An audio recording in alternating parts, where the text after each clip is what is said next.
Ora, muito bom dia. Agora, deste lado do palco, como já verificaram, eu não sou a professora Maria Lúcia Amaral, que estava inicialmente prevista como moderadora deste painel. Infelizmente, a senhora professora Maria Lúcia Amaral não pôde estar presente e coube-me a mim a honra de ocupar o lugar dela e não a substituir, porque ela é insubstituível. E vamos dar início aos trabalhos com a intervenção da senhora professora Constança Urbano de Sousa. Muito obrigada. Em primeiro lugar, gostaria de cumprimentar e agradecer naturalmente o convite para preferir ou partilhar com vocês a perspectiva de género como princípio orientador das políticas migratórias. As migrações são um fenómeno social complexo que, como em qualquer outra área da sociedade, também é influenciado pelos papéis sociais estereotipados, consoante o contexto social ou cultural, são atribuídos aos homens e às mulheres. Por isso é que este Pacto Global para uma Migração Segura, Ordeira e Regular, que foi adotado no final do ano passado no seio das Nações Unidas, reconhece que a perspectiva de género deve ser um princípio orientador das políticas migratórias e essencial para que as migrações internacionais se possam desenrolar de uma forma ordeira, regular, humana, se quisermos. Este é um tema muito complexo, eu fiz aqui algumas notas, até para não me perder no discurso, mas que dividi aqui em 3 partes. Em primeiro lugar, nós temos que ter em perspectiva as migrações internacionais. E a questão dos números aqui dá-nos uma dimensão, se quisermos, do fenómeno. Em segundo lugar, vou tecer algumas considerações sobre a forma como é que o género pode influenciar todo o processo migratório e toda a experiência migratória das pessoas. E em terceiro, ver como é que esta perspectiva de género está refletida no Pacto Global. Portanto, as migrações internacionais, como eu disse, são um fenómeno complexo, tão antigo como a humanidade, mas a verdade é que muito recentemente se transformaram num enorme polo, se quisermos, de discussão pública, política, tensões várias e sobretudo com muita atenção mediática. Agora, nós temos que ver as migrações internacionais em perspectiva. É verdade que, de acordo com as Nações Unidas, o número de imigrantes internacionais aumentou para 173 milhões em 2000, para 258 milhões em 2017, mas também a população mundial aumentou.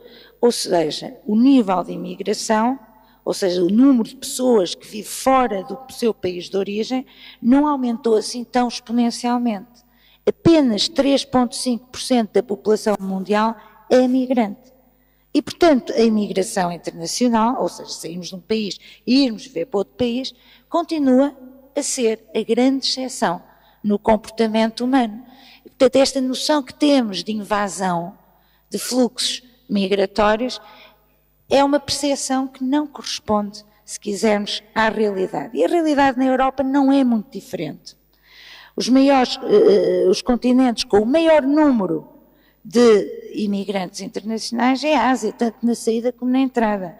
E a seguir a Europa, mas a Europa não é só um continente que recebe migrações internacionais, mas é o segundo maior continente do mundo de imigrantes com E.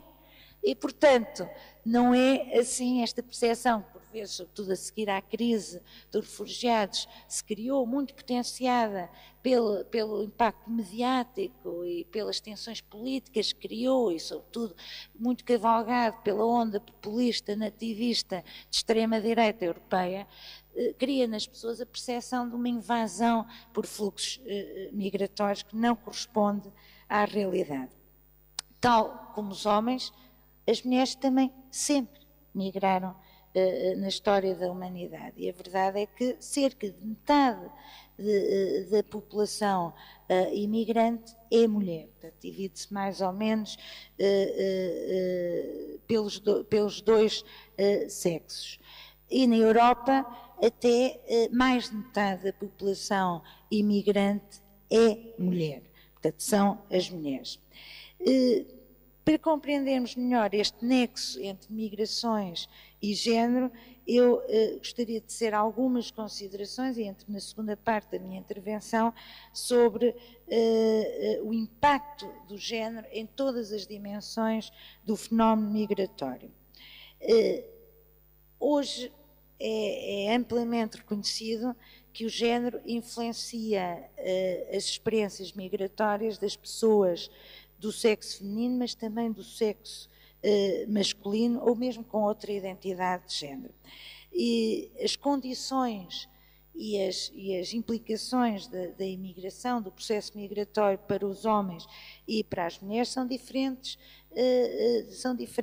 e ambos enfrentam no processo migratório diferentes necessidades e também diferentes vulnerabilidades. No passado, as mulheres migravam sobretudo para efeitos de reunificação familiar, com o marido que ia na frente, cujo papel social estava muito ligado ao sustento da casa. E, portanto, ele ia à procura de melhores condições de vida para a sua família, e depois a mulher e os filhos iam atrás. Hoje não é assim. Há uma crescente tendência para as mulheres migrarem de forma autónoma, independente dos homens, em busca de melhores oportunidades de educação, melhores oportunidades de vida, deixando muitas vezes os homens e os filhos para trás, ou seja, nas comunidades de origem. E isto se chama a feminização das migrações internacionais. As migrações internacionais também são muito influenciadas pelo género e pelos papéis estereotipados que, consoante este contexto cultural, se atribui às mulheres e aos homens. E influencia também todas as etapas do processo migratório. Por exemplo, pode influenciar a decisão de emigrar, bem como todos os riscos e as vulnerabilidades. Portanto, muitos estudos indicam, por exemplo, os homens, as normas de género, influenciam a decisão de emigrar tanto nos homens como as mulheres. Muitos homens são pressionados a emigrar para assegurar o sustento da família, ou muitas vezes até para escapar, por exemplo, a casamentos forçados, dependendo do contexto social e cultural em que se inserem. Em alguns contextos, por exemplo, existe uma maior tendência para as mulheres casadas emigrarem e as solteiras ficam em casa, porque se pensar que são menos suscetíveis, entre aspas, a uma corrupção moral ou outra, e portanto, ou se forem solteiras e emigrarem, podem criar dificuldades acrescidas, por exemplo, para casarem e considerações deste género. Ou então, as mulheres, sobretudo naqueles contextos sociais em que mães solteiras, mulheres viúvas, divorciadas, são especialmente discriminadas, isso também pode ser um push factor, um fator que influencia a decisão de emigrar. E muitas mulheres emigram, por exemplo, para fugir a discriminações estruturais na comunidade de origem, com violência de género, mutilação genital feminina, etc. E, sobretudo, tem tendência para emigrar para aqueles países onde a discriminação ou a violência de género tem um menor impacto ou não é tão grave.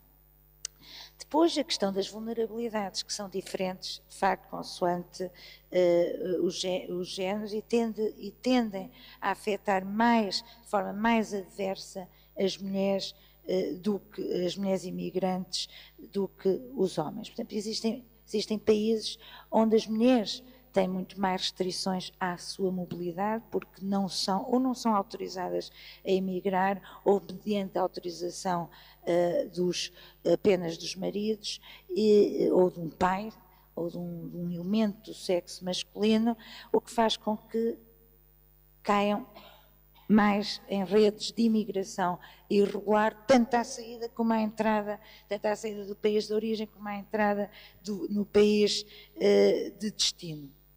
Também existem muitos países onde as restrições das mulheres no acesso ao mercado de trabalho, quando elas emigram por via do reagrupamento familiar, podem conduzir a maiores vulnerabilidades na medida em que são empurradas para o mercado informal de trabalho, depois com toda a cadeia de abusos que isso possa implicar e, portanto, afetando mais as mulheres do que os homens. Políticas migratórias muito restritivas fomentam a irregularidade imigratória dos homens e das mulheres.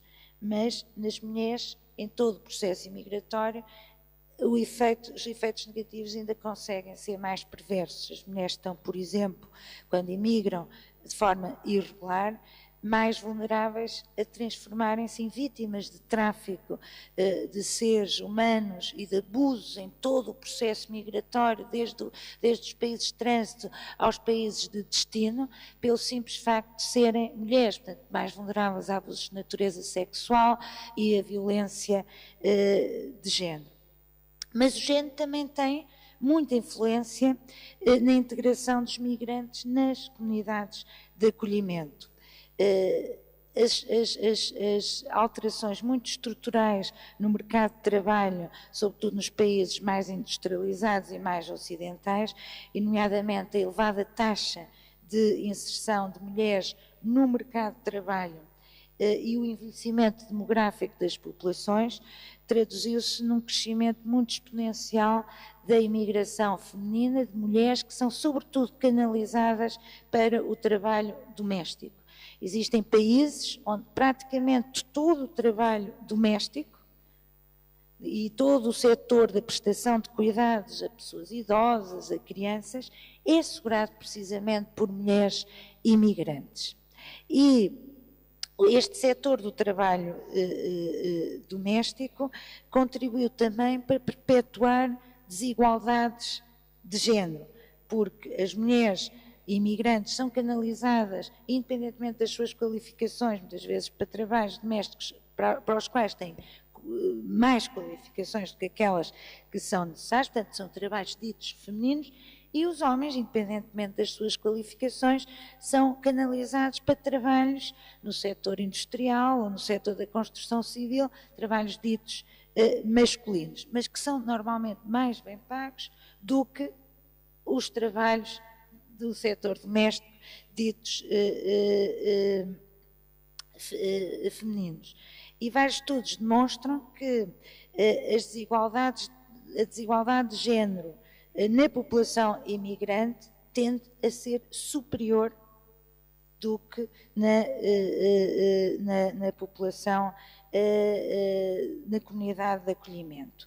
E tal dificulta especialmente a integração das mulheres imigrantes, que muitas vezes sofrem de dupla discriminação.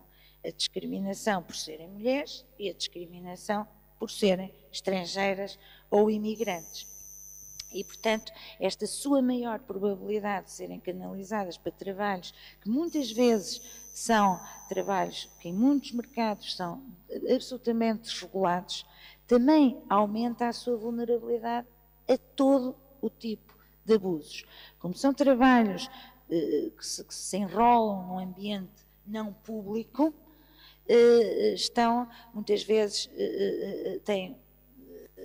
potencia o déficit de consciencialização dos direitos, quando os existe, porque existem países onde não existem, e também a sua probabilidade de sofrerem abusos, não só de natureza laboral, mas sexual também neste ambiente. E, portanto, estes abusos estão amplamente documentados em países que têm taxas de imigração na ordem dos 70% a 75%, que são todos os países do Golfo, onde todo o trabalho doméstico é feito sobretudo por imigrantes oriundas das Filipinas ou do Bangladesh. E depois as discriminações consoante também as nacionalidades.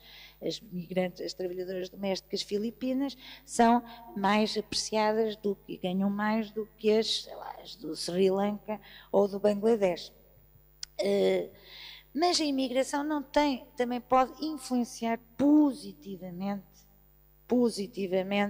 as relações de género e ser um fator potenciador da igualdade de género.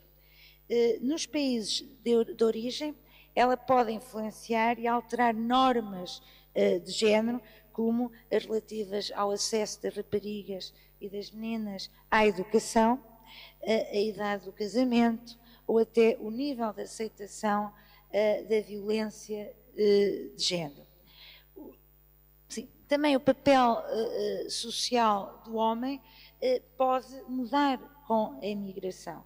Há vários estudos que indicam que os homens que imigram, sobretudo para países onde existe uma maior igualdade de género, tendem a alterar os seus comportamentos, a ajudar as mulheres em casa e mesmo a ser mais respeitadores das suas mulheres do que os homens que ficaram para trás nas comunidades de origem.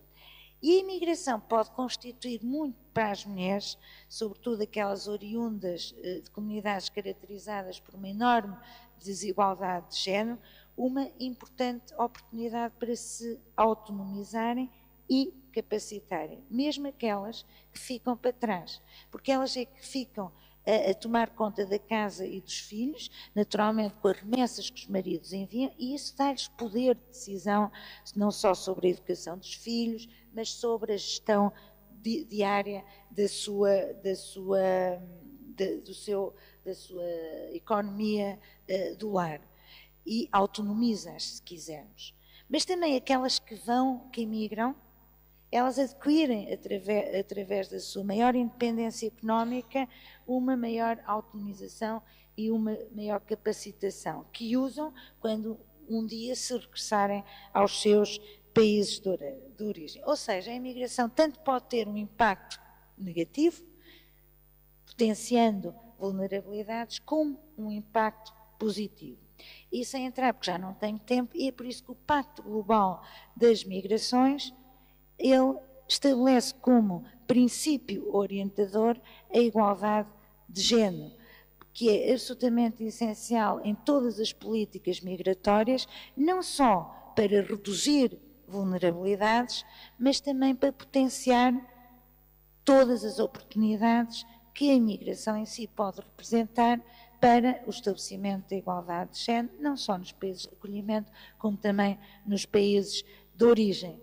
E daí que seja importante termos esta noção. E o Pacto estabelece como princípio orientador, o Pacto estabelece depois 23 objetivos que se declinam em inúmeras ações e muitas delas visam precisamente, desde o conhecimento até ao combate ao tráfico de seres humanos, incluem sempre esta perspectiva de género no sentido de desenharmos políticas e legislação, naturalmente também, migratórias que tenham esta sensibilidade de género e respondam às necessidades particulares, tanto dos homens como das mulheres.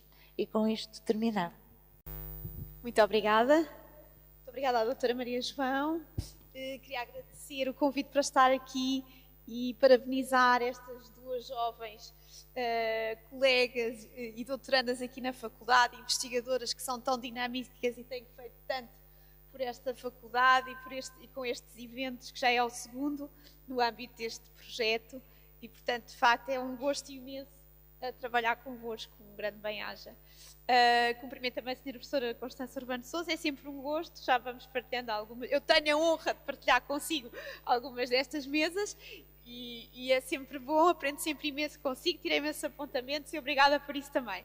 E cumprimento também as minhas colegas de mesa, vai ser um gosto ouvi-las, também estou curiosíssima com o tema das comunicações, porque esta conferência de facto tem aqui temas tão diversos e tão mutuamente dialogantes e enriquecedores, e de facto é um gosto para mim. O tema que eu hoje trago é refugiadas em função do género. E foi ótimo porque a professora Constança Urbano Sousa já deixou aqui algumas pistas para aquilo que eu vou falar. Eu vou-me remeter apenas à questão das migrantes forçadas, que são forçadas a sair dos seus países porque aí sofrem ou violência de género, ou discriminação estrutural, ou outro tipo de situações atinentes ao género que as tornam migrantes forçadas. Portanto, não que na sua decisão de abandonar o seu país de origem não esteve uma decisão voluntária de melhorar as suas condições de vida, mas sim uma necessidade imperiosa de fugir de uma situação estruturalmente injusta e fundada no género. Claro, quando nós pensamos em refugiados, pensamos sempre na Convenção de Genebra, que define refugiado com esta cláusula que nós às vezes achamos demasiado fechada, e que é de facto aqueles que fugiram do seu país, que se encontram fora do seu país, e eles não podem voltar devido ao receio de perseguição. Em função, e depois temos estes motivos taxativos do qual o género não consta. A raça, religião, nacionalidade, pertence a grupo social e opinião política. E o que se tem invocado, muita coisa se tem dito em razão destes motivos taxativos, mas uma das coisas que se tem invocado é que não houve uma perspectiva de género quando, em 1951, se celebrou esta convenção. E que hoje em dia, quando há uma maior consciencialização da necessidade de proteção contra a violência de género, que a Convenção de Genebra parece curta, parece insuficiente.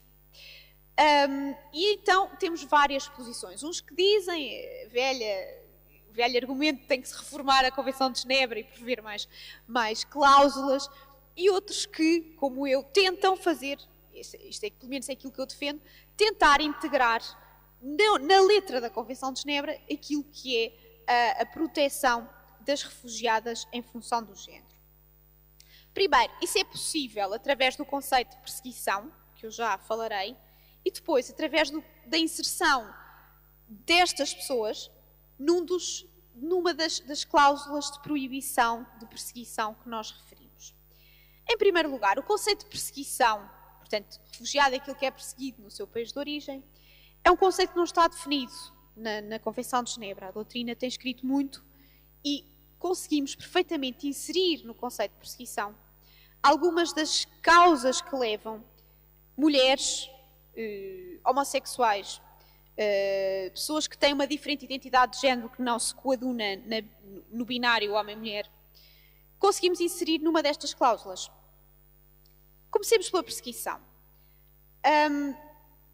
A perseguição contém em si, efetivamente, a potencialidade de abranger fatos como sejam a violência sexual, a mutilação genital, o tráfico de seres humanos, a esterilização forçada ou aborto, as punições ou sanções desproporcionadas face a crimes como, por exemplo, o adultério, que pode ser punido com a lapidação, como nós conhecemos, os casamentos infantis ou forçados de meninas, a discriminação grave e estrutural no exercício de direitos, como seja ao sair à rua sem ser acompanhada de um homem ou totalmente tapada, e alguns eventos que se inserem na esfera privada e que não deixam também de levantar algumas questões, como sejam os crimes de honra. Portanto, os países onde os crimes de honra são aceites, em que uma mulher que é adúltera é aceite que possa ser vítima de um homicídio por parte da família, ou da sua própria família, ou da família do marido, e ainda a sujeição à violência doméstica, que é aquele domínio, digamos, que é aquele motivo que mais discussão tem feito surgir na prática. Portanto, temos aqui um conjunto de atos que se podem inserir perfeitamente no conceito de perseguição, como podendo estar enraizados de tal forma na sociedade que infringem um bem fundamental destas pessoas. Acima de tudo a sua dignidade, mas depois também bens, como seja a sua integridade física, sexual e a própria vida. Alguns destes atos que eu falei podem ser levados a cabo pelo próprio Estado, através de normas profundamente discriminatórias ou através das tais punições desproporcionadas de que falei. Como, por exemplo, estou a falar, e nestes casos, quando falo de refugiadas em função do género, também tenho que falar necessariamente em função da orientação sexual, acaba por estar ligado neste conceito. Estou a falar, por exemplo, da pena de morte em relação aos homossexuais, ou na pena de morte por lapidação, em relação às mulheres adúlteras. Portanto, há normas, há casos em que é o próprio Estado a formalizar a perseguição através de normas que chocam a nossa consciência. Mas pode não haver uma norma formal e haver uma tolerância do Estado em relação a determinadas práticas instituídas, como seja, por exemplo, os tais crimes de honra, em que o Estado nada faz para combater essa situação. E depois pode provir não de Estado, mas a perseguição nestas várias formas que eu expliquei pode provir de entidades militarizadas ou de milícias armadas que controlem uma parte do território. E eu aqui estou a pensar, por exemplo, no autoproclamado Estado Islâmico ou Daesh, nos casos em que está, de facto, a tomar conta de uma parte do território, se produzir um destes factos, ou pode provir de entes privados, da família. Agora, a questão que levanta é, eu às vezes pergunto, uma vítima de violência doméstica em Portugal pode pedir asilo no Canadá? É que é preciso muito cuidado quando defendemos que o crime de violência doméstica pode dar origem a mulheres refugiadas. Porque só pode dar origem a mulheres refugiadas quando o Estado não tem um sistema montado de combate ao crime de violência doméstica. Quando o Estado tolera. E nós podemos dizer que há este ou outro acórdão que não concordamos com a fundamentação, mas o Estado tem um sistema efetivo, que pode ter as suas falhas pontuais, de combate à violência doméstica. Podemos dizer que tem, portanto, dificilmente dizemos Portugal compactua com a violência doméstica, portanto eu sou uma refugiada em função do género. Agora, nos Estados em que não há um sistema montado de combate à violência doméstica, em que não está previsto como crime, em que não há proteção policial, em que não há asilos, isto é, refúgios, isso sim poderá ser um Estado que falha. Há uma frase muito interessante que diz assim, infelizmente, tem sublinhado que a violência contra as mulheres é universal. É universal. O que importa saber é quais são os Estados que falham no seu sistema, na sua construção como Estado, no combate a essa violência e os que não falham. E aí conseguimos saber aquele que preocupou montar um sistema de combate à violência e o que não preocupou montar. E aí conseguimos perceber onde é que podemos ter refugiadas em função do género, por fugirem de violência doméstica ou não. Isto já tem sido aberto, esta porta, pelo Tribunal Europeu dos Direitos Humanos. Nestes casos em que, de facto, as mulheres fogem por serem vítimas de violência perpetrada por entes privados, nomeadamente pela família, mas em que o Estado, isso pode ser imputado ao Estado, como uma falha do Estado. Portanto, isto para perseguição. Seguidamente, nós podemos reconduzir o género a um dos fatores enumerados na Convenção de Genebra. Desde logo, podemos olhar para cada um deles com uma perspectiva de género. Por exemplo, perseguição em função da religião. Nós podemos olhar para isto numa perspectiva de género, no sentido de que, em determinados Estados, a religião atribui determinados códigos de comportamento às mulheres. Uma mulher que não os assume pode perfeitamente ser tida como estando a seguir posições religiosas inaceitáveis. Logo, pode ser uma refugiada em função da religião, em função da perseguição religiosa. O mesmo se diga para a pertença, para a partilha de opiniões políticas próprias. Uma mulher ativista dos direitos das mulheres, num Estado profundamente conservador e religioso, poderá ser perseguida por força da defesa dos direitos das mulheres. Portanto, não é preciso defender nenhum partido em específico, é apenas o seu ativismo, e isto insere-se na perseguição em função das opiniões políticas. O mais usado de todas estas categorias é a pertença a grupo social específico. É aqui que se tem desenvolvido, e reparem, isto é tudo muito novo, tudo o que eu estou agora parece assim muito óbvio, mas isto é tudo muito novo. Quando se fez a Convenção de Genebra e se pensou no grupo social específico, não estava a pensar nas mulheres. Até se dizia, não, as mulheres não, é um grupo demasiado amplo, não pode ser... eram os primeiros argumentos, não se pode integrar no grupo social específico as mulheres. O amplo não é razão, porque os grupos religiosos podem ser também de uma amplitude inabarcável. Então o que é isto da pertença a um grupo social específico? Diz a doutrina, são aquelas pessoas que partilham uma característica comum essencial à sua identidade e que por causa dessa sua característica comum sofrem a violação dos seus direitos, que no caso das mulheres pode assumir um daqueles comportamentos que já vos referi.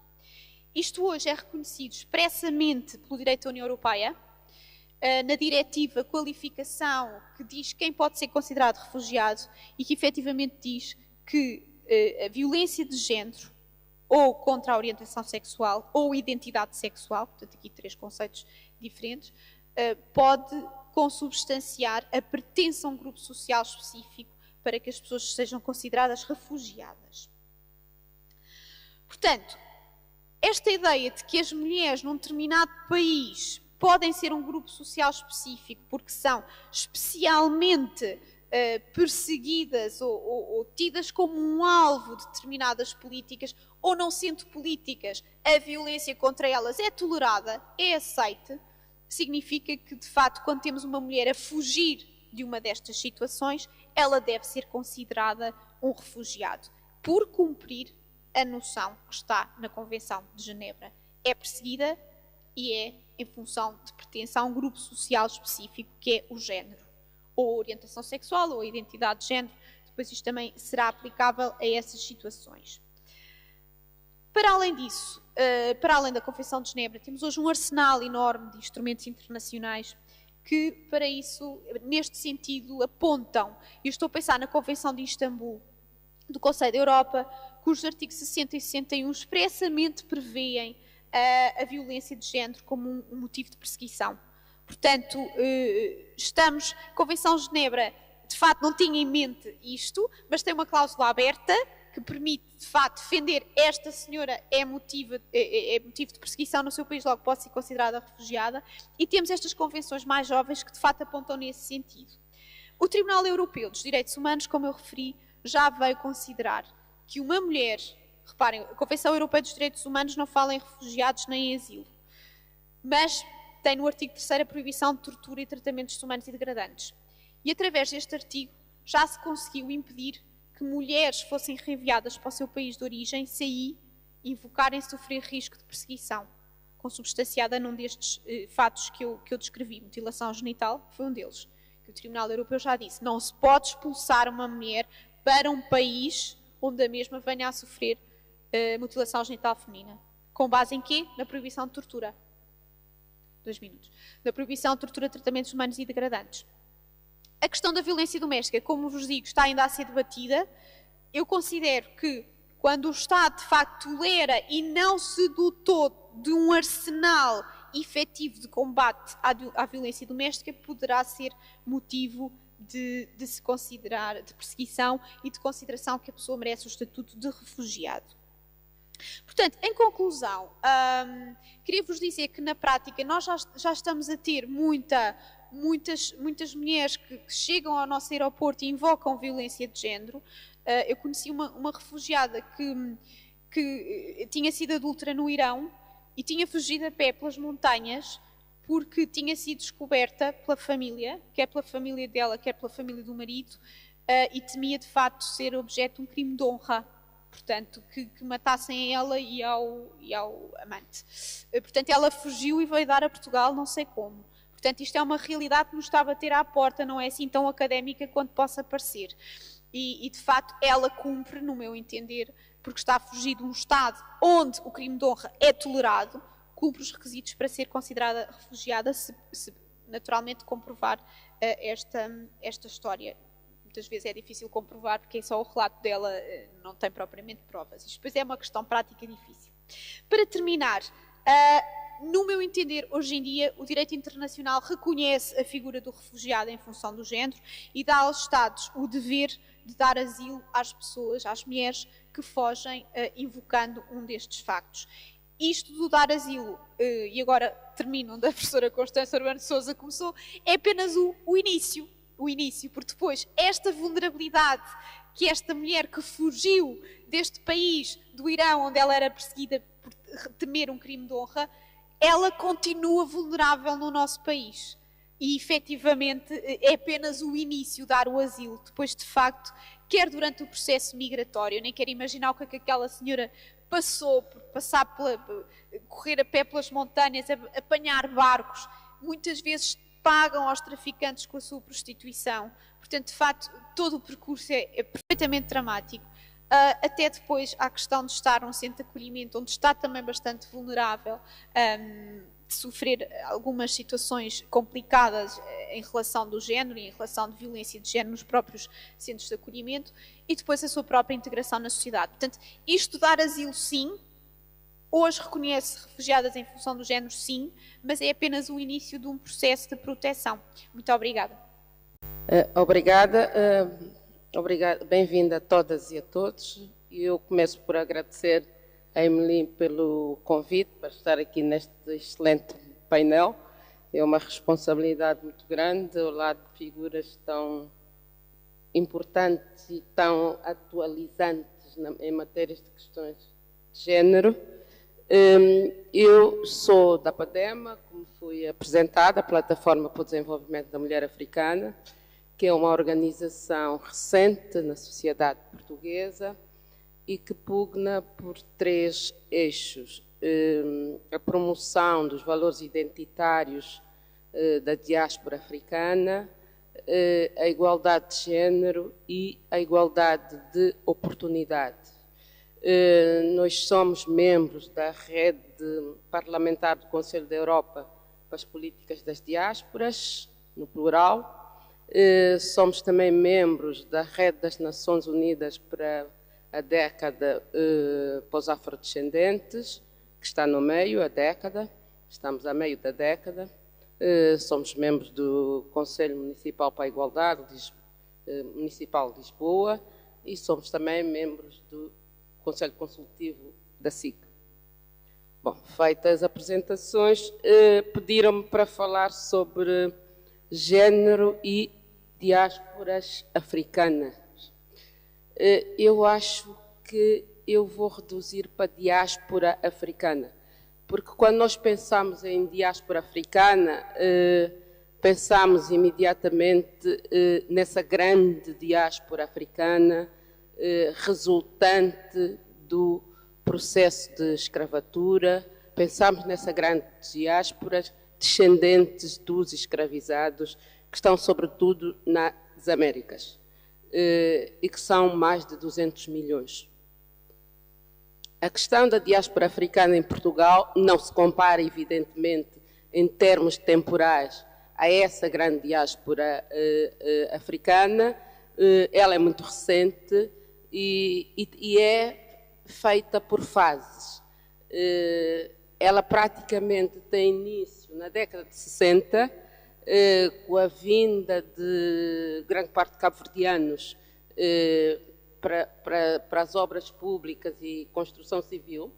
Depois, o outro segundo grande passo dá-se com as independências das ex-colónias, que com a vinda dos retornados também veio uma parte desse grupo, nem todos eram retornados, uma parte desses grupos eram africanos, uns de origem, outros não, e de outras paragens também asiáticas, que na sequência desse processo de deslocamento, digamos, por razões forçadas, como é a migração diaspórica, vem esse grupo.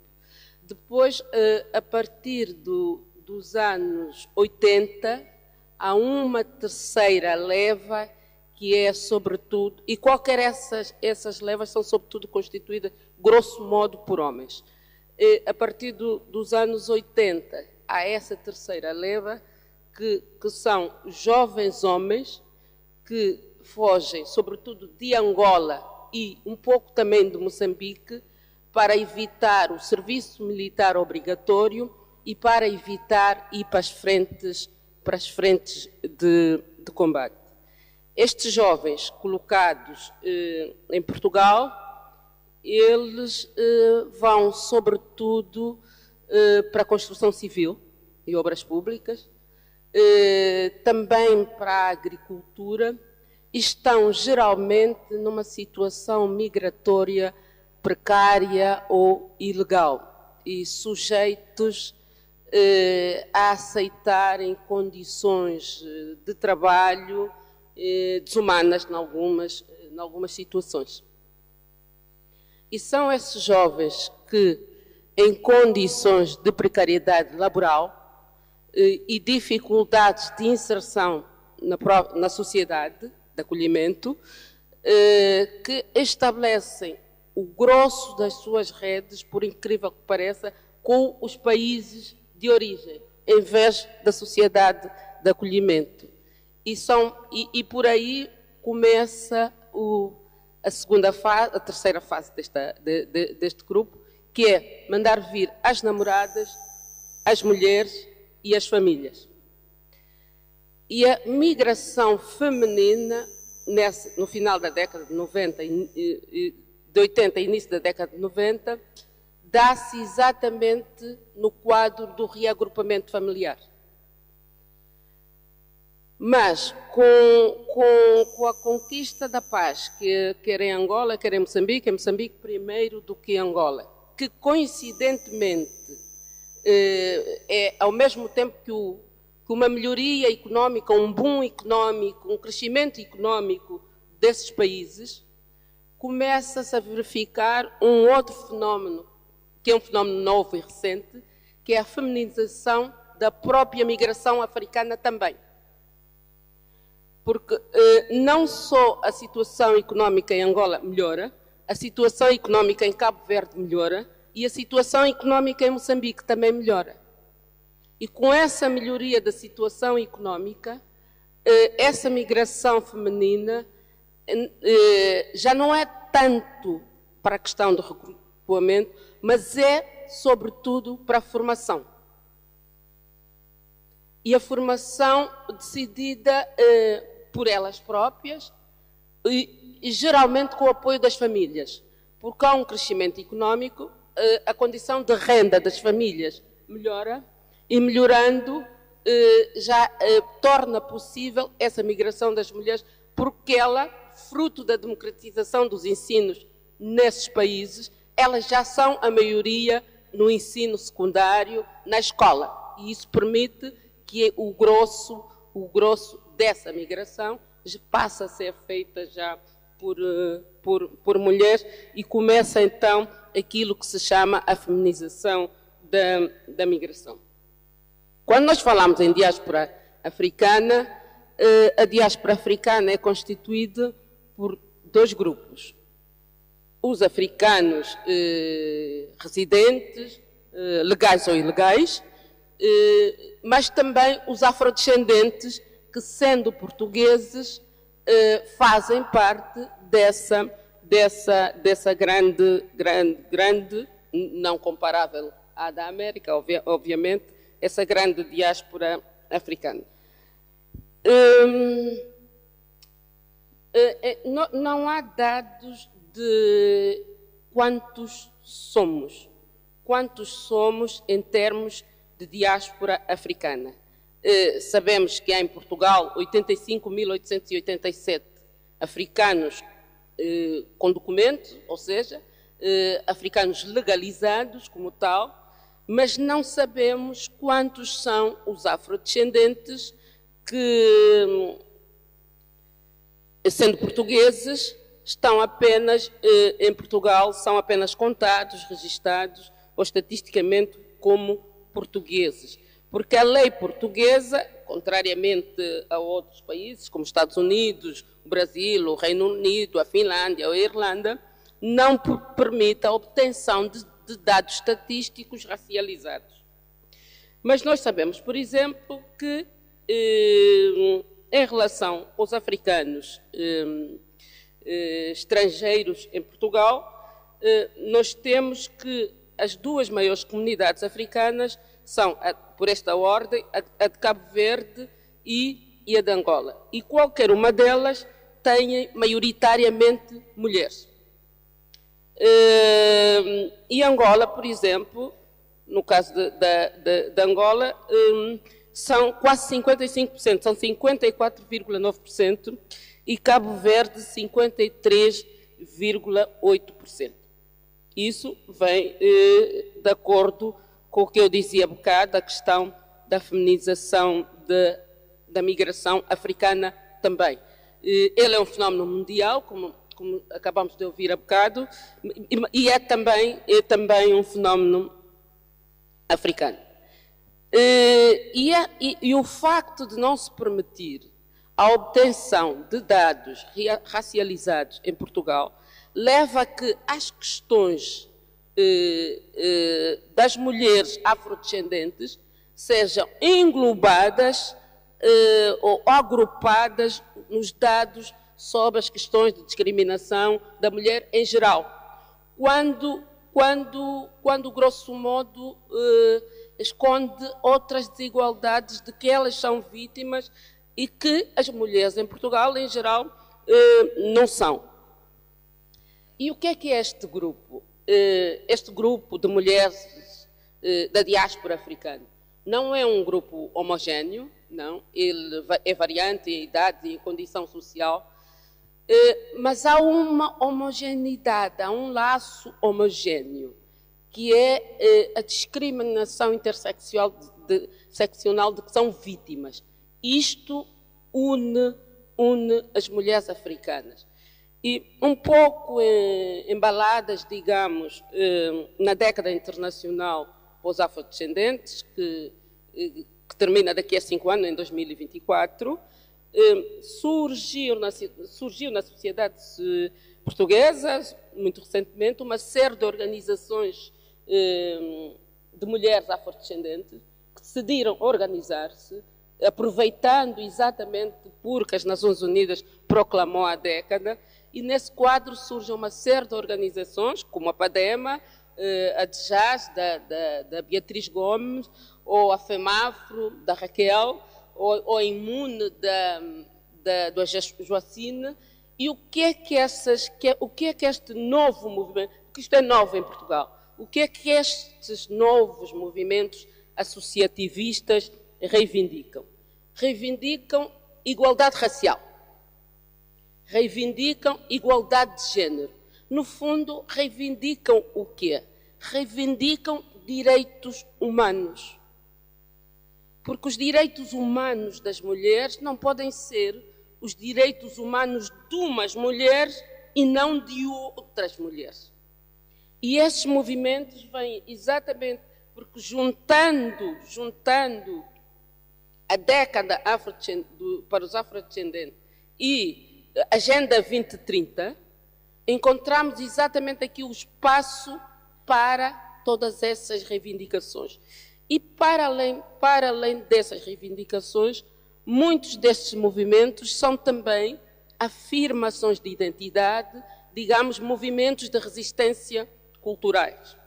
E alguns deles estão centrados num tema específico, como a Mosqueba, por exemplo, que trata concretamente da questão da mutilação genital feminina, ou como as crespas e cacheadas, que tratam da questão da afirmação de identidade negra, a valorização dos cabelos naturais africanos e por aí fora.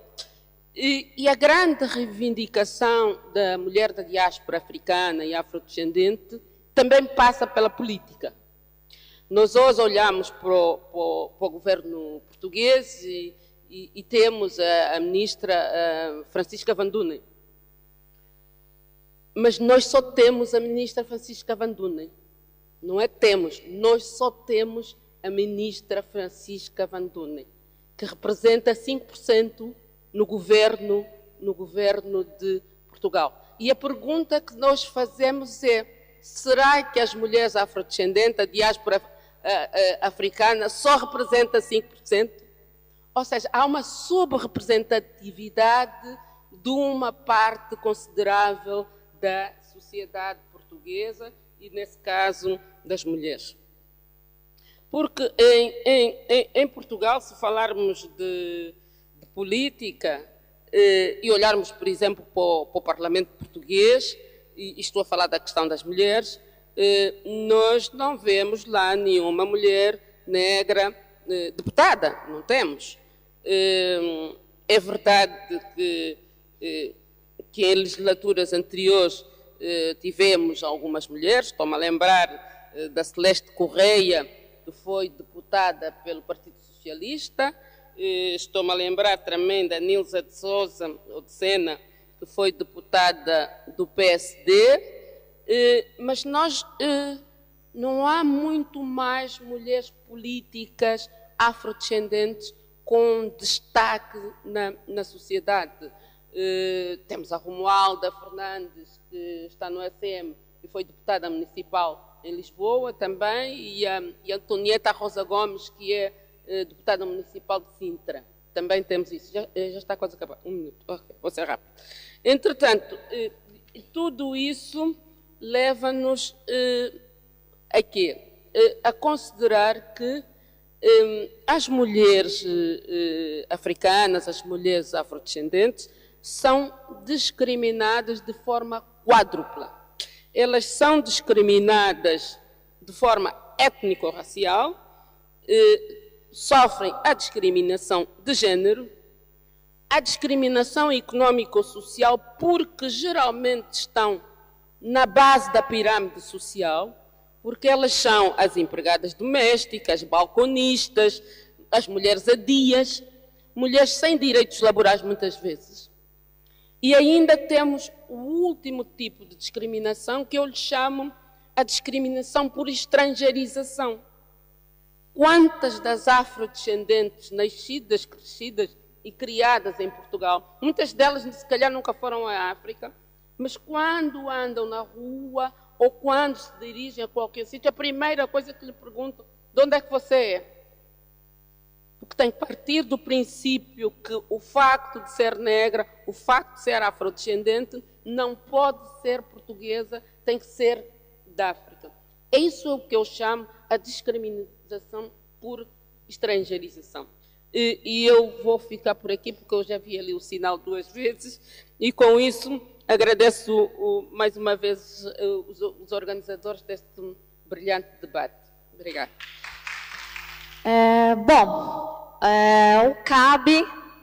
O CAB é a sigla do combate ao assédio às brasileiras no exterior. Né? O CAB é um coletivo que trabalha para dando assistência à mulher brasileira no exterior, sobretudo, mas não só, acaba por também prestar um serviço para outras comunidades também, e que efetua ações em várias frentes, mirando influenciar e cobrar as políticas públicas em relação à proteção da mulher.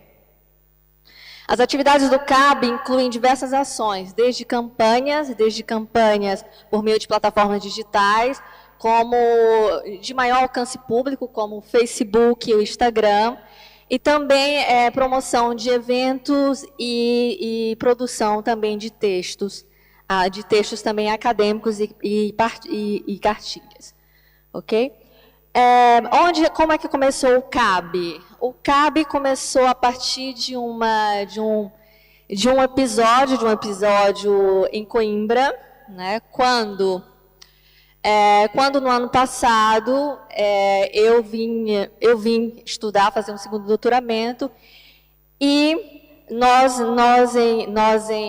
em Coimbra começamos a observar que tinha certos perfis públicos, perfis de Instagram e Facebook, mas sobretudo de Instagram, que roubavam perfis de aplicativos de encontros em Coimbra e de mulheres brasileiras, e publicavam sem essas meninas saberem. E eram meninas, sobretudo estudantes da Universidade de Coimbra. Era uma espécie de book rosa, onde se mostrava que essas mulheres estavam disponíveis para encontros. Né?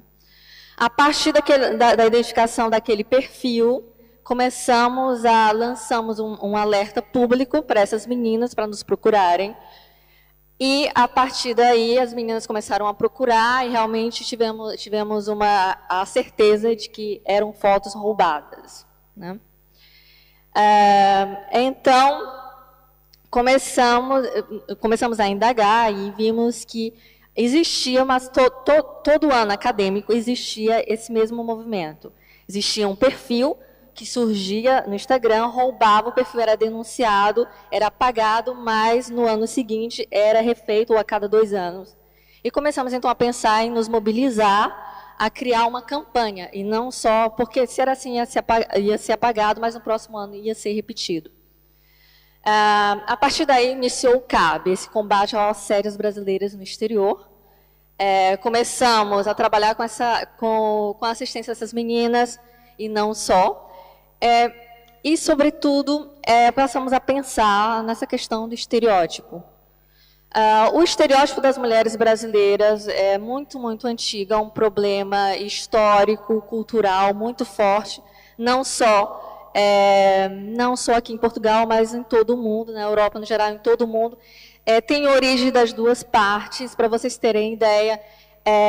Esse estereótipo começou a ser construído em 1500, já na primeira carta, no primeiro documento que foi enviado do Brasil a Portugal, que é a Carta do Pero Vaz de Caminha, para o rei Dom Manuel I, que é um diário de bordo das navegações.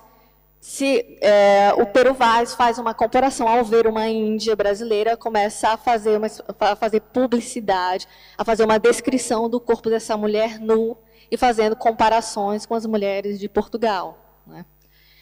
Não só, mas também por exemplo, um outro dado, por exemplo, histórico literário, por exemplo, aqui em 1888, o Eça de Queiroz publica Os Maias, né? E nos Maias, a mulher fatal, a mulher que destrói toda a família maia, é uma mulher chamada de mulher brasileira, a Maria Monforte, né? E o romance Os Maias é o melhor romance, realista português de todos os tempos, né? Também no Brasil também não é muito diferente, porque em 1958, ao lançar um livro de uma nova fase, o Jorge Amado escreve Gabriela Cravo e Canela, e o Gabriela Cravo e Canela é exportado e passa a ser o estereótipo da mulher brasileira no exterior, né? A mulher, antes era a mulher índia, com Pero Vaz, depois tem essa mulher que é uma mulher mulata, né? E esse livro, o livro Gabriela Cravo e Canela foi o livro mais traduzido. O Jorge Amado é o autor mais traduzido depois do Paulo Coelho, então foi um boom literário. E quando as pessoas vão procurar, por exemplo, vão ter acesso à cultura brasileira, procurar centros culturais, eles têm a ideia desse Brasil de Jorge Amado e da mulher brasileira como uma espécie de Gabriela. Ok? As ações do CAB. As primeiras ações do CAB, como eu disse, eram ações baseadas em campanhas no Instagram, de informação. Ok, vou passar aqui. Essa primeira campanha era uma campanha que dizia brasileira, sim, quero respeito, né? Deixa eu mostrar para vocês. Era uma campanha a partir do desenvolvimento de uma pesquisa feita pelo nosso outro membro, Ana Paula, e fizemos uma compilação das frases de maior impacto que se ouve sobre as mulheres brasileiras no exterior, com preconceito, né? A partir desses relatos começaram a chegar dessa campanha, que era uma campanha de impacto, para chamar a atenção, passamos a dar informações de como essas mulheres que sofriam assédio poderiam entrar em contato e deveriam entrar em contato com autoridades locais para denunciar esse tipo de coisa. Porque no caso, por exemplo, de Coimbra, muitas meninas não quiseram denunciar e não sabiam como denunciar, tinha uma lacuna muito grande de informação para essas meninas que chegavam aqui. Mas através do CAB, do núcleo de estudos feministas, toda a primeira questão dos perfis roubados foram enviados para a reitoria da Universidade de Coimbra, deu uma resposta que, a partir de então, ia abrir um inquérito sobre o roubo desses perfis das meninas brasileiras que eram estudantes da universidade. Ok. Como eu disse, o CAB não trabalha só com a questão da informação e da educação, que para nós é o que mais empodera as mulheres, é o primeiro passo de empoderamento dessas mulheres.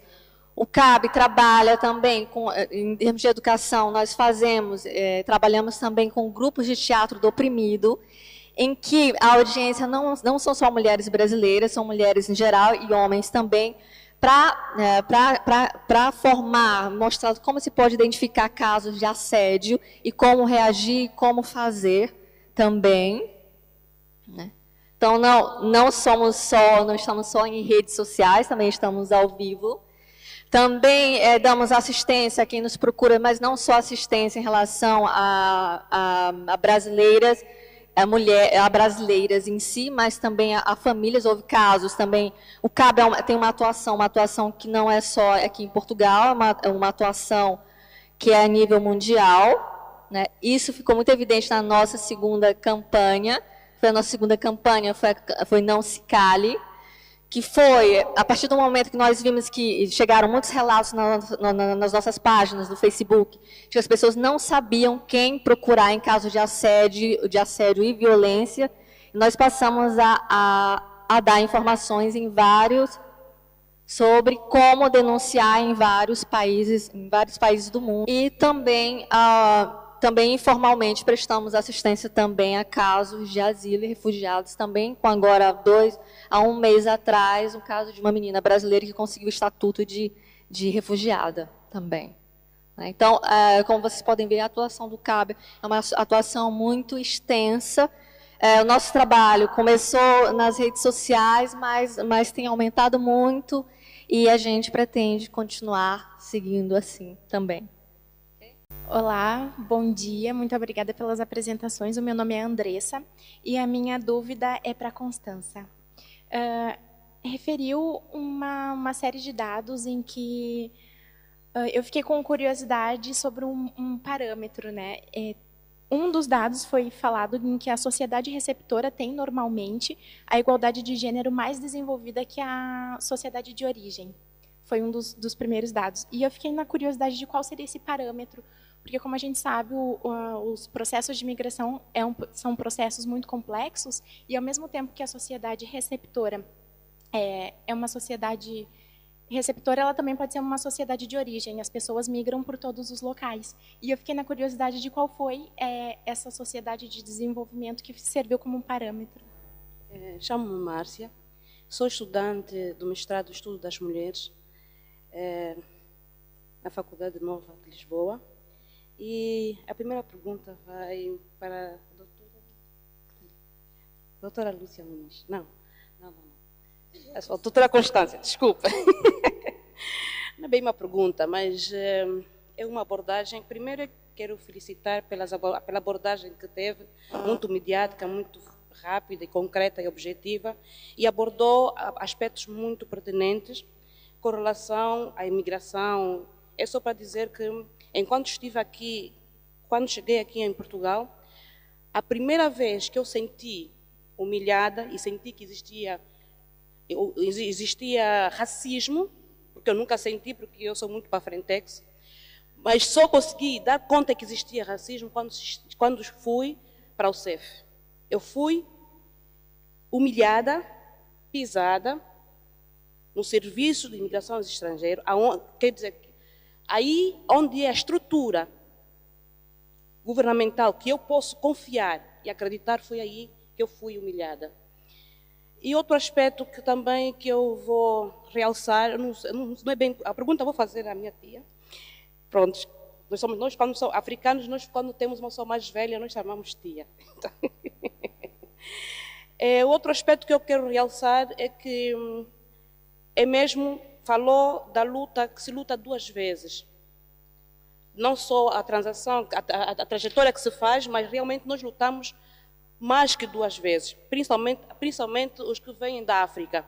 Não só nas escolas, eu estou na faculdade, na faculdade em que eu estou, eu sinto uma negligência muito grande quando não se fala de nenhuma mulher negra, nenhuma representatividade de uma mulher negra. Estamos a falar de gênero, estamos a falar do direito das mulheres, estamos a falar de emancipação das mulheres, e não se fala de nenhuma mulher negra, principalmente, não falo de negra da África, que isso até negligencia, nem se toca quase, nem se fala da África, e 500 anos se passaram e estivemos lá. Portanto, são coisas muito fortes que eu vou vivendo, e quando entro na mais alta, onde tem pessoas letradas, intelectuais, é aí que eu sinto a discriminação. Então, com relação a ti, eu quero saber como é que, estando neste meio, em que a tia está, quais são as suas verdadeiras lutas e como você tem enfrentado para poder sair disto e ficar forte, porque eu, sinceramente, me passo. E às vezes fico sem estrutura para aguentar, e por muitas situações que a pessoa vai vivendo, e são situações que eu estou a vivenciar, e que ajudei uma mulher moçambicana que ia perder os filhos para assistente social com a minha amiga, e tivemos que intervir. Então, por causa do conhecimento, que falta de conhecimento as pessoas não têm, então são uma série de problemáticas que a mulher negra enfrenta aqui, de várias ordens, e principalmente nas universidades, que eu, quando para comer, tenho que me identificar com o cartão, e todo mundo está a passar sem cartão. Então são coisas que é uma questão estrutural, e não é estrutural aqui embaixo, mas em cima. E isso, enquanto nós mudamos a nossa consciência, nós vamos conseguir... Obrigada.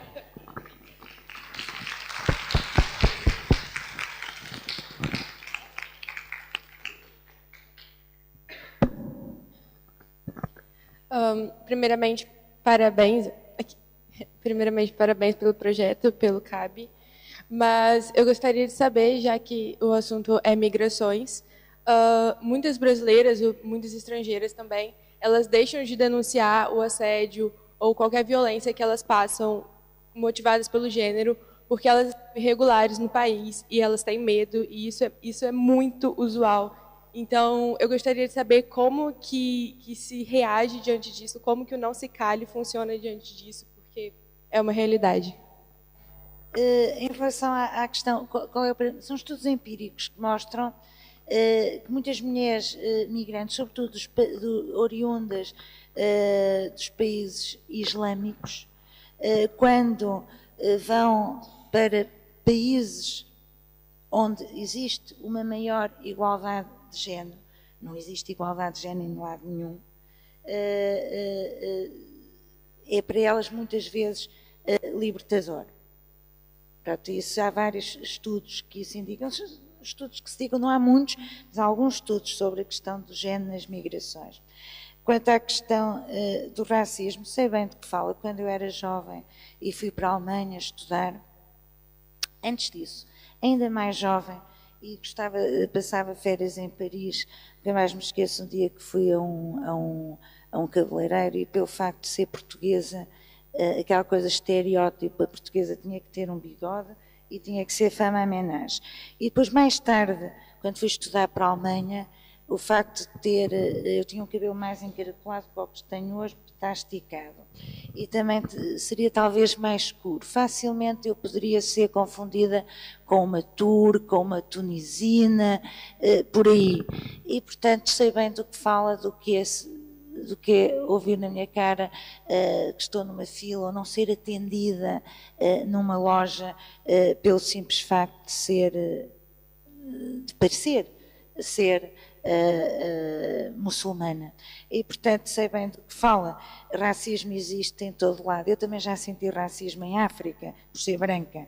E, portanto, como acredito que tenha sentido aqui, é algo que aquilo que nos identifica nunca pode ser a nossa cor da pele ou o nosso aspecto físico. Por isso, senti que a tia teria alguma pena em não haver estatísticas raciais em Portugal. Eu sou uma daquelas pessoas que estou fervorosamente contra as estatísticas raciais. É uma questão que tem estado a ser discutida agora nos censos, se deve perguntar às pessoas qual é a sua cor de pele. Primeiro, a sua cor de pele não determina a origem africana ou não das pessoas. Eu conheço muitos africanos de gema que são brancos e conheço muitos negros que são todo africanos e estão muito longe de ser africanos. Sou eu muito mais africana do que eles. E, portanto, isso não deve ser determinado, porque é uma coisa muito perigosa. É muito perigosa.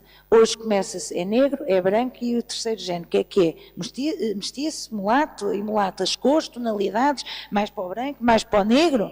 Um dia destes estamos aqui, e é judeu? Isso faz-me lembrar o Terceiro Reich. Faz-me lembrar, e eu tenho muito medo do Terceiro Reich. Porque o Terceiro Reich é muito contagioso. Muito contagioso. E, portanto, acho que é algo que não se deve entrar. parar por aí, as pessoas devem ser. Sim, a questão da representatividade, não é? Há de facto uma falta de representatividade das mulheres. Não é. Eu não sei. A Francisca Van Dunen é uma mulher que está no governo e para mim é uma mulher. E há pouca representatividade das mulheres no governo se comparadas com eu estive nesse governo. Fui colega da Francisca Van Dunen enquanto Ministra da Administração Interna. E há pouca representatividade das mulheres no Parlamento e em lugares de destaque.